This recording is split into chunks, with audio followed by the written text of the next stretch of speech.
प्यारी परिपक्वात्माओं, 7 नंबर काव्य के माध्यम से जुड़ा हुआ यह 8वां नंबर काव्य है। 7 नंबर काव्य में मानतुंग स्वामी ने कहा, हे प्रभु, आपके संस्तवन के प्रभाव से ही देहधारी जीव अपने पापों को नष्ट कर सकते हैं। लेकिन यहाँ पर आचार्य मानतुंग स्वामी उसी काव्य को लेकर के अपनी बात 8 नंबर काव्य में रख रहे हैं। मैं चाहता हूँ पहले आपका यह काव्य शुद्ध हो जाए, सही हो जाए। तो सही जिसे करना है, एक बार जिनवाणी को हाथ में ले लीजिए। बस ये जिनवाणी आपके हाथों में रहे और आप जिनवाणी के साथ रहें। एक एक लाइन को, एक एक शब्दों को, एक एक अक्षरों को ध्यान से देखिए। मत्वेति नाथ तव संस्तवनम, देखिए सामने बोर्ड पर, संस्तवनम मयेद, यहाँ पर एक ही मात्रा है। 2 प्रकार के ए बोले जाते हैं। एक होता है एडी वाला, एक होता है ये। या के ऊपर जब एक ही मात्रा होती है, थोड़े से हमारे और घूमते हैं। ये एक होता है ये, तो हमें यहाँ पर क्या बोलना है? मयेद। एक बार फिर बोलिए, मयेद। बहुत अच्छे। फिर एक बार देखिए, मत्वेति नाथ तव संस्तवनम मयेद, मारभ्यते तनु धियापि तव प्रभावात्। यहाँ पर भी देखिए, संयुक्त अक्षर के पहले ह्रस्व अक्षर आया है, स्वराघात हुआ है, इसलिए यहाँ पर बोला जाता है तव प्रभावात् नहीं, तव प्रभावात्। मारभ्यते तनु धियापि तव प्रभावात्, चेतो हरिष्यति। हम क्या बोलते हैं? हरिष्यति। हरिष्यति नहीं, आपको बोला है हरिष्यति। देखिए सामने, और आप पर छोटी की मात्रा है तो बोलना है हरिष्यति, हरिष्यति। ठीक है, बिल्कुल सही आप बोल रहे हैं। यदि मेरे जैसा बोलेंगे तो आप बिल्कुल सही बोल रहे हैं, और आप अपने जैसा बोलेंगे तो हरिष्यति बोलेंगे। तो यहाँ पर क्या है? हरिष्यति। सताम नलिनी दलेषु, षट्कोण का है, दलेषु। फिर देखिए, चेतो हर्ष्यति सताम नलिनी दलेषु, मुक्ता फलद्युति। मुक्ता फलद्युति नहीं, मुक्ता फलद्युति। द्युति शब्द है, द्युति नहीं है। आधा द और या से मिलकर के बना है, तो क्या है? द्युति। तो फलत द्युति। मुपैति, मुपेति नहीं, मुपैति। ननूद बिंदु। फिर देखिए एक बार, मुक्ता फलत द्युति मुपैति ननूद बिंदु। एक बार पूरा देखिए, मत्वेति नाथ तव संस्तवनम मयेद, मारभ्यते तनु धियापि तव प्रभावात्, चेतो हरिष्यति सतां नलिनी दलेषु, मुक्ता फलद्युति मुपैति ननूद बिंदु। आप संगीत के साथ सुनिए। मत्वेति नाथ तव संस्तवनं मयेद, मारभ्यते तनु धियापि तव प्रभावात्, चेतो हरिष्यति सतां नलिनी दलेषु, मुक्ता फलद्युति मुपैति ननूद बिंदु।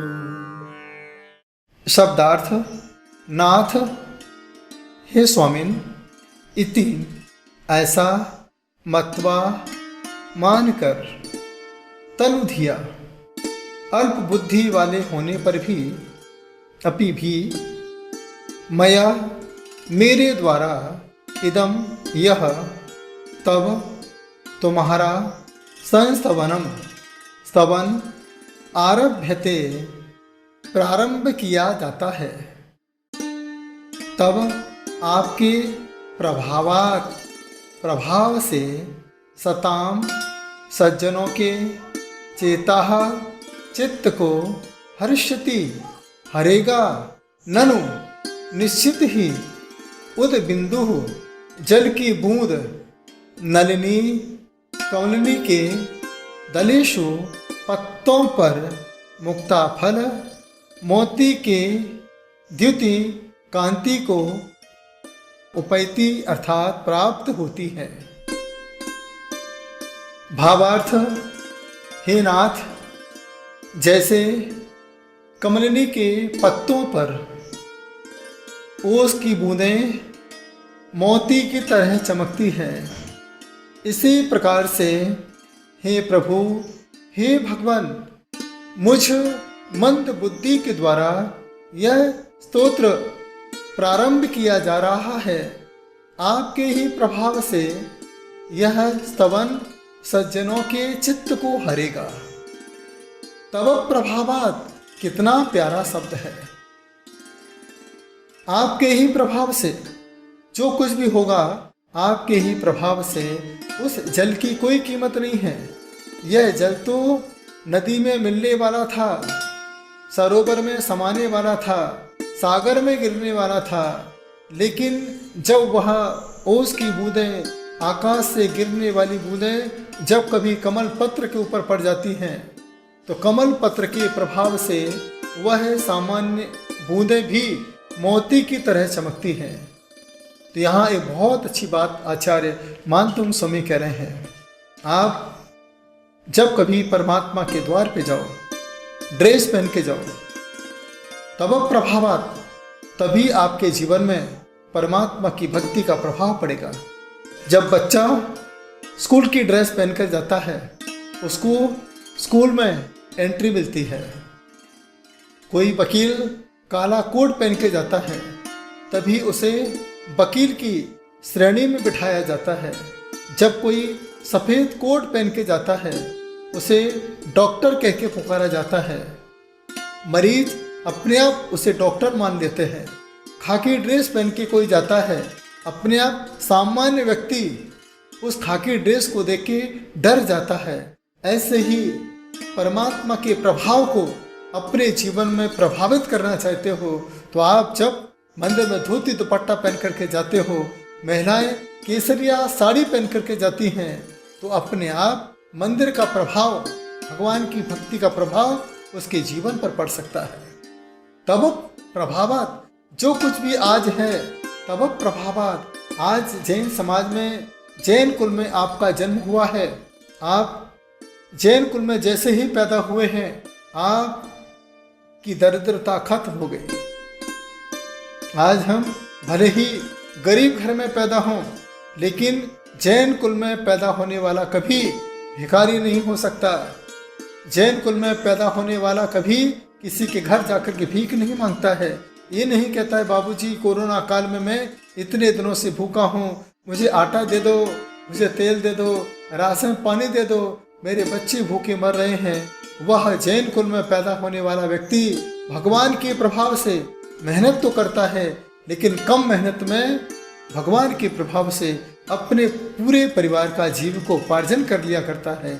इसलिए बहुत प्यारा शब्द है, तब प्रभावा। आप जब कभी संत के पास आते हैं, संत आपको आशीर्वाद सहज रूप से देता है। एक ही शब्द आपके मुंह से निकलता है, गुरुजी आपके आशीर्वाद से मेरा बच्चा पास हो गया, गुरुजी आपके प्रभाव से ये मेरा मकान बनके तैयार हो गया, गुरुजी आपके प्रभाव से मेरे घर की दुकान हो गई, गुरुजी आपके प्रभाव से मेरे बच्चे की शादी हो गई। सब कुछ तब प्रभाव। कितना प्यारा शब्द आपके बीच में जुड़ा हुआ है। जिनके जीवन में प्रभाव कम है, मन अस्थिर रहता है, बुरी संगति में जो पड़ चुके हैं, जो गलत लोगों के साथ जुड़ चुके हैं, उनके लिए 8 नंबर काव्य एक ठाठ दिखाएगा। और जो गम के आंसू बहा रहे हैं, दुखी हैं, रोज रोज उनकी आंखों में अश्रुधारा बहती रहती है, सोचते रहते हैं कि आगे क्या होगा, कुछ होगा या नहीं होगा, क्या जीवन एक जैसा ही रहेगा, उनके लिए 8 नंबर का काव्य है। याद रखना, ये 8 के ही ठाठ हैं। बस एक ही शब्द कहना कि मेरे प्रभाव से नहीं, जब आपको तब प्रभावत आपका अहंकार खत्म हो जाएगा। यदि आपने कहा सब कुछ मेरे प्रभाव से हुआ है, तो आपका जीवन रावण के जैसा हो जाएगा, आपका जीवन कंस के समान हो जाएगा। कोई भी काम आपके जीवन में हो, कितनी भी बड़ी सफलता प्राप्त हो जाए, एक ही शब्द कहना है, प्रभु सब कुछ आपके प्रभाव से ही हुआ है।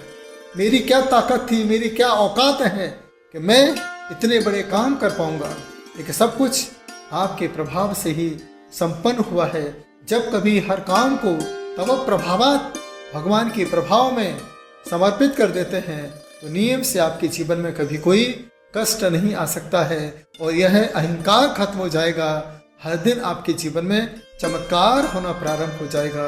यदि आपके जीवन में परेशानी ही परेशानी है, आप इस काव्य की 8 बार साधना कीजिए, मन ही मन में दुकान पर बैठ करके तब प्रभाव, हे प्रभु सब आपके प्रभाव से चेतु हर्षदी, लोगों के चित्त को भी हरेगा, लोगों के मन के अंदर भी धार्मिक आस्थाओं का बीजारोपण करेगा, लेकिन मेरे प्रभाव से नहीं, तब प्रभाव। संत प्रवचन करते हैं नमोकार के साथ, ओम नमः सिद्धिभ्या के साथ, एक ही भावना मन में रखते हैं, प्रभु मेरा कुछ नहीं है, सब आपकी वाणी को ही मैं जिनवाणी में दिखता हूँ, जिनवाणी को ही जिनेंद्र भगवान की वाणी मान करके समाज के सामने, लोगों के सामने तक रखता हूँ।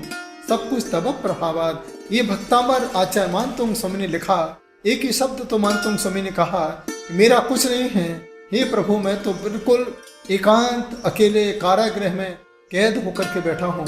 जो कुछ भी होगा, ताले टूटे या नहीं टूटे, जैन धर्म बचे या ना बचे, श्रावक को मेरे दर्शन मिले ना मिले, मुझे कोई गम नहीं है, लेकिन मैं इतना जानता हूँ जो कुछ भी होगा तब प्रभाव आपके ही प्रभाव से होगा।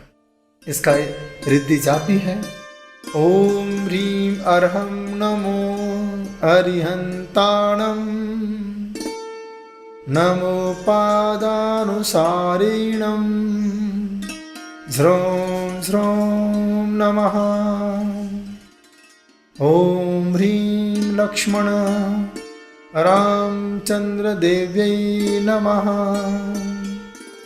आप उत्तर दिशा में मुँह करके दर्भासन के आसन पर बैठकर शुद्ध घी का दीप लगाइए और गूगल की धूप खेते हुए 1000 बार काव्य मंत्र जाप और रिद्धि जाप का पाठ करें। आपके जीवन के सभी प्रकार के अनिष्ट योग, बुरी संगति से बचाव होगा, अनिष्ट का निवारण होगा, आपके जीवन के सारे कार्य अपने आप ही इष्टता को प्राप्त होंगे। इसकी साधना कैसे करें, किस प्रकार से इस काव्य को आत्मसात करें? सबसे पहले आप भगवान का जैसा पद्मासन लगा लीजिए। आप देख रहे हैं पीछे किस प्रकार से आदिनाथ भगवान पद्मासन लगाए बैठे हैं। बस आपको इसी आसन को देखना है। इस आसन के साथ आपको बैठना है। इस आसन के साथ बैठने के बाद एक होती है नेतृत्व मुद्रा। इस प्रकार की मुद्रा बना करके, इंडिकेट मुद्रा है, इस प्रकार की मुद्रा बना करके ऐसे कि मेरा नेतृत्व बना रहे, लोग मुझे सम्मान दें, मैं बुरी संगति से बचा रहूं, मेरे मन में स्थिरता बनी रहे, मैं लोगों के मन के अंदर धार्मिक आस्था का बीजारोपण कर सकूं। ऐसी भावना मन में रखते हुए, नेतृत्व मुद्रा बनाते हुए इस काव्य को सुनेंगे पूरे मनोभावना के साथ। देखिए कैसे रिम छिम रिम छिम रिम छिम पानी की फुहार की आवाज आ रही है। सरोवर में कमल भी खिला है, पत्ते भी हैं। एक एक बारिश की बूंदें पानी से टकरा रही हैं, सरोवर से टकरा रही हैं। कुछ बूंदें कमल पत्र के ऊपर गिर के मोती जैसी चमक रही हैं। महसूस कीजिए, गहरी सांस लेकर के आंखें बंद। मेरा जीवन तो एक पानी की जैसा है। जीवन है पानी की बूंद, कब मिट जाए रे। होनी अनहोनी कब क्या घट जाए रे। ये पानी की बूंद है, बस इसे कमल पत्र ने संभाल लिया है, इसलिए वो मोती की तरह चमक रही है। हे प्रभु, आप मुझे संभाल लो, जिससे मेरे जीवन में यह चमक बरकरार रह सकती है और मेरा यह जीवन चमत्कारी हो सकता है। मेरे जीवन में एक प्रभाव आपका हो सकता है। इसे आप महसूस कीजिए, गहरी श्वास लेते हुए पूरे मनोभाव के साथ। जिनका मन स्थिर नहीं रहता है, जीभ को तालू से लगा लीजिए। धीरे धीरे अपने हाथों को मलते हुए आंखों का स्पर्श कीजिए, चेहरे का, गले का स्पर्श कीजिए, हृदय का, पेट, नाभि, हाथों का स्पर्श कीजिए। आपका मन स्थिर रहे, आपके जीवन में परमात्मा की भक्ति का प्रभाव बना रहे, आपके जीवन में सज्जनों की संगति बनी रहे, सज्जनों के साथ आपका संपर्क बना रहे। जो कुछ भी आपके जीवन में हो, तब प्रभाव संतों के प्रभाव से हो, भगवंतों के प्रभाव से हो। यही मेरी भावना है।